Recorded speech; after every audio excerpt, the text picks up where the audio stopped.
Salut les amis.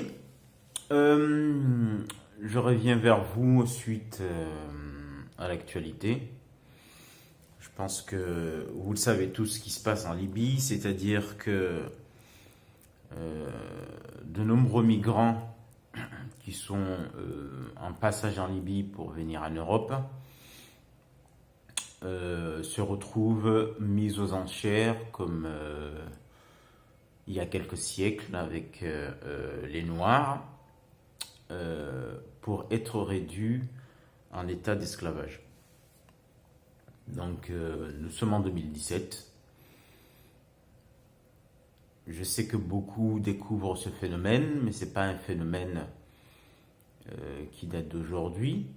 J'ai souvent parlé de ça dans mes dernières vidéos, c'est-à-dire que en Mauritanie, l'esclavage est toujours d'actualité. Ne serait-ce que dernièrement, il y a des militants anti-esclavagistes qui étaient emprisonnés. Au Soudan, c'est toujours d'actualité. Et dans des pays du Golfe, peut-être qu'il n'y a pas ces marchés en plein air, mais il y a beaucoup de gens qui sont réduits en esclavage là-bas, surtout des Noirs, des femmes noires qui arrivent là-bas pour travailler et qui se retrouvent réduits en état d'esclavage sexuel ou non payé. La dernière fois, j'avais vu une fille ivoirienne ou je ne sais de quelle nationalité qui a été jetée en travers de la fenêtre au Liban parce qu'elle avait osé déclarer son revenu. En Arabie Saoudite, on en a vu des gens qui sont suspendus et fouettés comme des animaux. Donc, ce n'est pas aujourd'hui que moi j'ai découvert ce phénomène. J'en parle souvent dans mes vidéos, même si ça m'attire quelques insultes et quelques animosités. Donc, mais le phénomène s'est amplifié là, en Libye, parce que là, on est arrivé au stade où on ne se cache plus, mais on les met dehors, ou c'est en plein air, ou dans des entrepôts, et les gens viennent acheter, comme ça, comme de la marchandise. Alors, moi, la première des choses que j'ai envie de dire, c'est que je ne suis pas ici pour parler de l'immigration clandestine. Ok? Parce que moi, j'ai entendu souvent des gens qui sont venus réagir à une vidéo que j'avais fait sur ces cas-là, c'est-à-dire des migrants qui sont maltraités en Algérie et dans les pays du Maghreb, alors qu'ils ne veulent pas rester au Maghreb. Au Maghreb, il y a des Noirs, effectivement, il y a des Noirs qui résident là-bas, mais la plupart, c'est des étudiants qui sont en règle, qui payent leur loyer. Ok? La plupart qui ne sont pas en règle dans ces pays-là, ce sont des migrants, c'est-à-dire ils ne veulent pas rester là-bas, ils veulent juste passer pour venir en Europe. Je ne suis pas en train de légitimer l'immigration clandestine. Je dis tout simplement, je réponds tout simplement aux gens qui nous disent oui, mais on ne veut pas d'immigrer, de gens qui n'ont pas de papier. Nous avons assez de chômage. Nous ne voulons pas d'autres personnes qui viennent ici travailler. Non, la plupart ne veulent pas rester là-bas. Ils sont en migration, comme le nom l'indique. Moi, je suis le premier à être contre l'immigration clandestine. Jusqu'à je ne suis pas certain qu'il y ait un pays dans le monde qui voudrait voir des gens qui débarquent dans son territoire sans permission. Moi, je suis contre cela. Mais là, je suis contre l'immigration clandestine, d'autant plus que ça provoque des morts. Mais les immigrés clandestins ou les migrants, c'est des cas particuliers. C'est-à-dire, on ne peut pas juger des personnes qui se retrouvent dans une vie misérable de penser qu'en partant, ils vont trouver bonheur ailleurs. Ça ne veut pas dire qu'ils vont le trouver, mais dans le désespoir, ces gens-là se retrouvent à s'abandonner à la route ou à la mer et se retrouvent exploités dans ces zones-là. Donc, même si j'entends souvent des gens qui disent oui, mais comment on peut se permettre de prendre 5 000 € et aller mourir au lieu d'investir dans une entreprise ou dans quelque chose dans son pays. C'est aussi un argument. Mais n'oubliez pas que, comme chez moi, il y a un phénomène qui s'appelle le grand mariage. Vous avez la famille qui vous aide parce que souvent cet argent, ce n'est pas eux, c'est toute la famille qui cotise. La famille ne va pas t'aider quand tu vas leur demander, et ça c'est aussi quelque chose à mener dans nos pays, une éducation à faire, c'est que la famille ne va pas t'aider, ne va pas te prêter de l'argent pour que tu lances une affaire, mais quand tu vas dire que tu as envie de partir, c'est devenu culturel l'immigration aujourd'hui. C'est là où tu peux compter sur eux. Et ça, il faut le dénoncer. Parce que les Chinois, par exemple, ils cèdent pour lancer des affaires et d'autres nationalités. Donc les Africains doivent apprendre que l'entraide doit aussi doit aussi exister pour lancer des affaires, pour lancer quelque chose, pour devenir autonome et puis rembourser au fil du temps.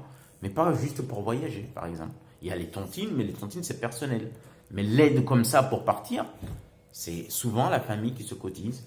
Et à la fin, tu te retrouves ici et tu deviens le vache à lait de la famille. C'est-à-dire que tu ne vis pas pour toi. Tu vis pour la famille parce que tu dois rendre. Les gens là-bas t'attendent. Il y a des gens qui divorcent ici parce que les femmes ou leurs hommes ne supportent pas qu'ils deviennent les esclaves de gens qui sont là-bas. Mais tout simplement parce que à la fin, soit c'est la coutume qui veut ça, soit parce qu'il est rentré dans un site, parce qu'on a cotisé pour le faire venir ici. Voilà. Alors, pour revenir au sujet qui nous intéresse, c'est-à-dire l'esclavage qu'on voit aujourd'hui, moi ce que j'ai envie de dire, c'est que les premiers à blâmer, ce sont les dirigeants africains, je ne suis pas le seul à le dire. Mais aussi, il n'y a pas que les dirigeants africains, parce que ça, il y a beaucoup de gens qui le disent, ils ont entièrement raison. Moi je pense que les dirigeants africains aujourd'hui sont comme les anciens qui coopéraient avec les esclavagistes pour vendre leurs frères. D'accord ? Mais ce n'est pas ça. Moi, ce qui m'est... Là, aujourd'hui, je veux partir pour aller à une manifestation devant l'ambassade de Libye. J'y vais parce qu'il faut y aller. Ok ? Il faut y aller. Même si moi, la solution n'est pas là. Il faut y aller, il faut marquer sa présence, il faut qu'on soit un nombre. Hein ? Une manifestation qui a été appelée par Claudicia devant l'ambassade de Libye. Et j'espère qu'il y aura beaucoup de gens là-bas. Donc c'est la diaspora. Et c'est là où je voulais en venir. C'est-à-dire que dans des cas comme ça, dans des causes comme ça, de racisme ou de choses qui se passent dans le continent, ou dans ce cas-là, pour les Africains qui se retrouvent réduits dans cet état d'esclavage, c'est toujours souvent la diaspora qui prend les devants. Moi, ce qui m'étonne, là je ne parle pas des dirigeants, je parle des Africains du continent. Pourquoi ? J'ai l'impression que pour ce genre de causes, ils sont indifférents. Ils continuent leur vie, je ne vois pas de manifestation là-bas, je ne vois pas... À la limite, ils vont manifester, en tout cas pour ce qui est des musulmans, pour ce qui se passe en Palestine, ou Gaza, ok ? Mais pour ces causes-là, dans nos territoires africains, les Africains du continent ne manifestent pas. Comme si c'est une sorte... Bon, aujourd'hui, effectivement, il y a quelques associations où il y en a marre, le ballet citoyen, ou d'autres au Congo, des jeunes qui essaient de mobiliser, comme ils disent, de conscientiser. Mais ça reste une minorité. Mais la population, les Africains du continent ne font rien pour ce genre de cause. Là, on va y aller là-bas, on va manifester, mais vous allez voir, en Afrique, en tout cas, j'espère que j'aurai tort, mais en Afrique, il ne va rien se passer. D'accord ? Donc, il est temps quand même de prendre conscience qu'il faut que si ce n'est pas nous, si ce n'est pas vous là-bas, si ce n'est pas nous, en général, pour la nation africaine, si ce n'est pas nous, ça ne sera personne. Ok ? Personne ne viendra nous aider. Au contraire, ils seront contents qu'on reste dans cette situation pour qu'ils continuent à nous exploiter. Donc, il faut s'aider soi-même d'abord. Et pour s'aider soi-même, il faut savoir dénoncer. se révolter. Et puis, se révolter, par exemple, pour aller manifester contre les dirigeants africains qui ne font rien, alors qu'il y a des nationalités qui sont concernées dans cette exploitation esclavagiste. Des Ivoiriens, des Maliens. La population peut aller demander des comptes au président de ces pays-là. Pourquoi on ne voit pas ça? D'accord? Donc, il y a un certain nihilisme en Afrique et aussi parfois dans la diaspora. Les gens, ils ont l'impression que bon, laisse tomber, quoi bon. Non, il faut bouger. Il faut savoir dénoncer les choses. Voilà, donc je voulais surtout insister sur ce fait-là, le fait que je ne vois pas les Africains du continent manifester pour ce genre de cause, ce qui n'est pas bien. C'est pas bon.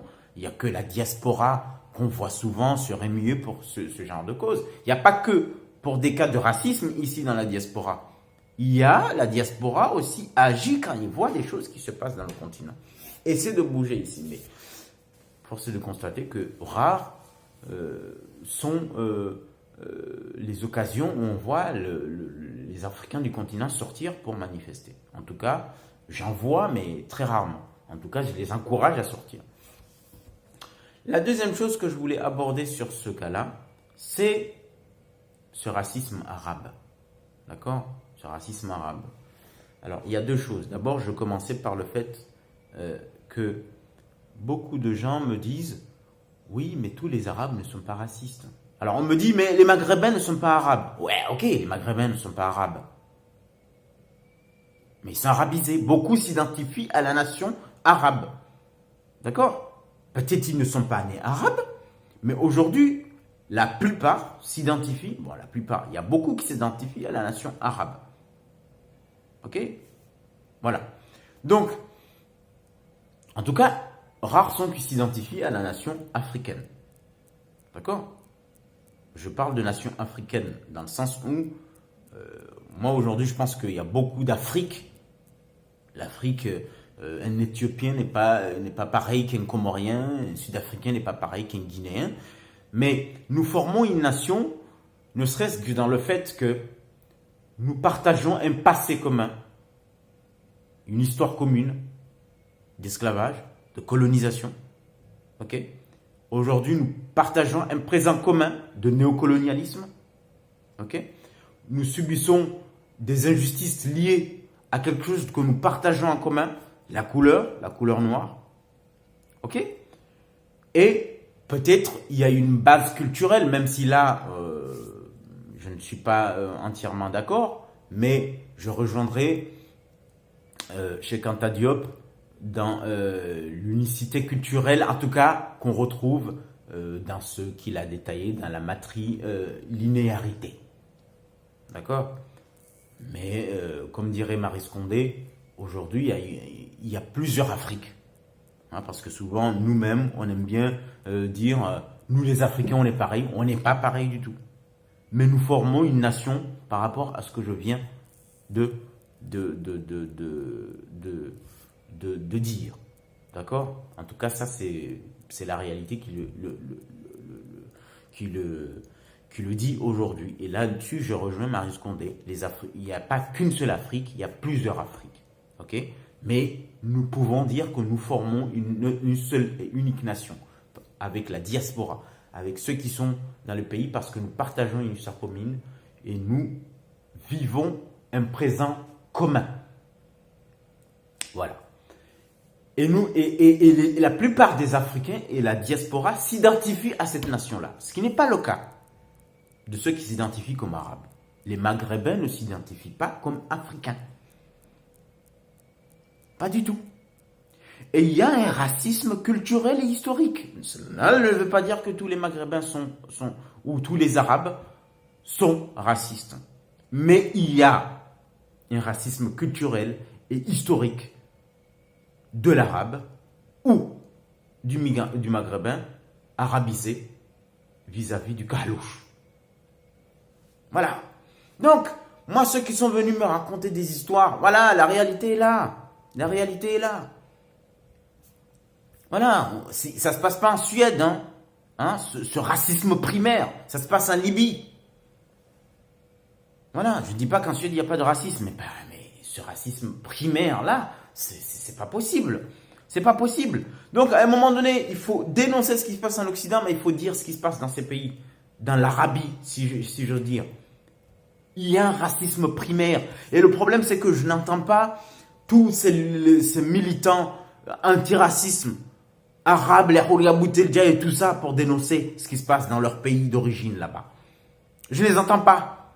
Comment peuvent-ils prétendre être crédibles dans leur combat aujourd'hui ici alors qu'ils ne disent rien de ce qui se passe dans leur pays? C'est plus possible. Voilà. Et ces gens-là, il faut les interpeller aussi. Voilà ce que je voulais dire. J'ai sûrement oublié des choses, mais on complétera dans d'autres vidéos. Je vous remercie, je vous souhaite un bon week-end. J'espère que vous serez... je ne sais pas si je vais mettre la vidéo aujourd'hui parce que j'ai pas assez de débit sur la page. Mais en tout cas, si je la mets aujourd'hui, j'espère que je vous verrai beaucoup devant l'ambassade de la Libye. Même si pour moi, ce n'est pas vraiment la solution. La solution pour moi, c'est de mettre la pression sur nos dirigeants et leur dire, à un moment donné, il faut arrêter d'aller pleurnicher. Il faut qu'on se prenne en charge, ok, qu'on s'affirme et qu'on exige le respect. Voilà. Le respect ne se quémande pas, il s'exige. Et si les gens se permettent de traiter nos frères ainsi, c'est parce que on n'a pas encore atteint un stade où on impose le respect vis-à-vis des autres. Voilà. Il faut qu'on se nettoie les fesses, qu'on soit propre, pour que le respect vis-à-vis de nous s'impose chez les autres et ceux qui sont et devant nos interlocuteurs et ceux qui sont en face de nous. Voilà, tout simplement. Merci et bon week-end. Salut.